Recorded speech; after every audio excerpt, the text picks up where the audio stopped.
जब से दुनिया डिजिटल हुई है तब से ऐसी कई टेक्नोलॉजीज हैं जिन्होंने बिना पूछे, बिना कोई दिक्कत खड़ी करे हमारी जिंदगी में जगह बना ली है। उनमें सबसे पहला नाम आता है स्मार्टफोन्स और इलेक्ट्रॉनिक गैजेट्स का, जो हमारी जिंदगी में पानी में चीनी की तरह घुल चुके हैं और इन्हें ऑपरेट करने के लिए सबसे ज्यादा जरूरी है इंटरनेट। अब इंटरनेट भी कई तरह से इस्तेमाल किया जाता है। एक वायरलेस, जिसे आप वाईफाई के नाम से जानते हैं, दूसरा है केबल वाला इंटरनेट।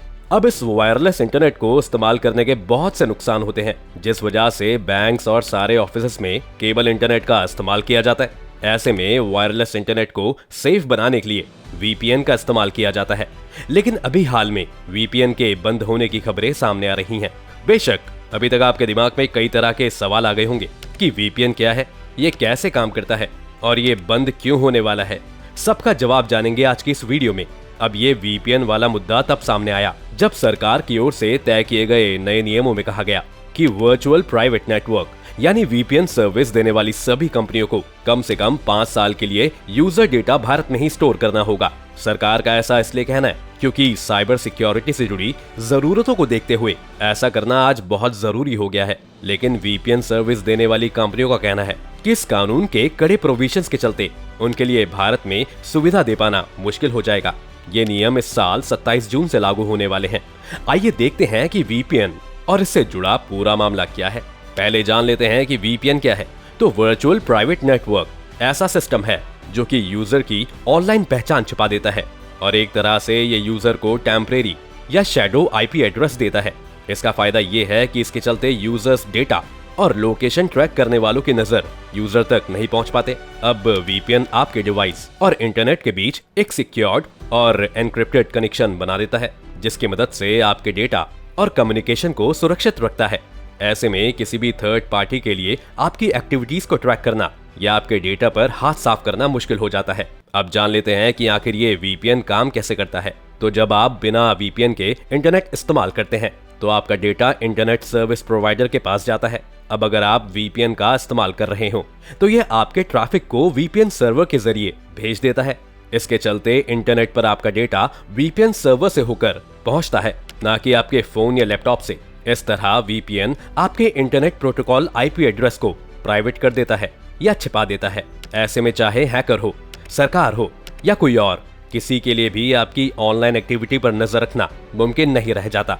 इसलिए कंपनियां आमतौर पर अपने उन कर्मचारियों के लिए वीपीएन का इस्तेमाल करती हैं जो अपने वर्क सिस्टम पर रिमोट लॉग इन करते हैं। इतना ही नहीं, किसी इलाके में अगर कोई कंटेंट रिस्ट्रिक्टेड है तो उस कंटेंट को भी आप वीपीएन के जरिए एक्सेस कर सकते हैं। इसी के साथ साथ कई स्ट्रीमिंग प्लेटफॉर्म्स हर देश में अवेलेबल नहीं होते, फिर भी वीपीएन के जरिए उन्हें एक्सेस किया जा सकता है। ऐसे में सरकारें जब जरूरी एप्लीकेशंस को ब्लॉक करती हैं तो लोग आमतौर पर वीपीएन का सहारा लेते हैं।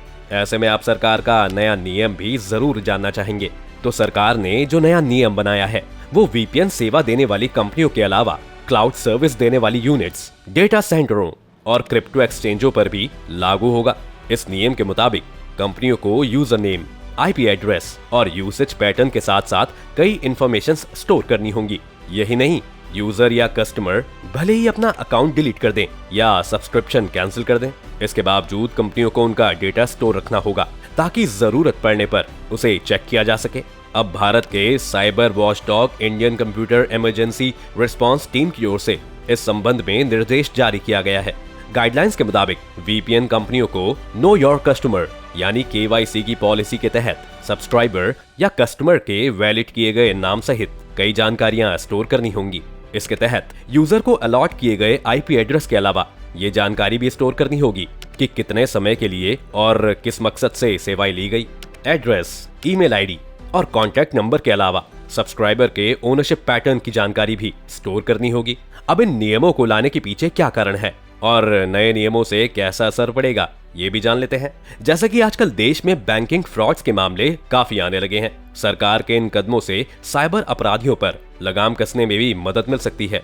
धोखेबाजों के लिए अपनी ऑनलाइन पहचान छिपाना आसान नहीं रह जाएगा। इसके चलते एक हद तक मनी लॉन्ड्रिंग पर भी रोक लग सकती है। अब जहां तक यूजर्स की प्राइवेसी की बात है तो वीपीएन लीगल तो रहेगा, लेकिन अब ये कुछ नियमों के दायरों में आ जाएगा।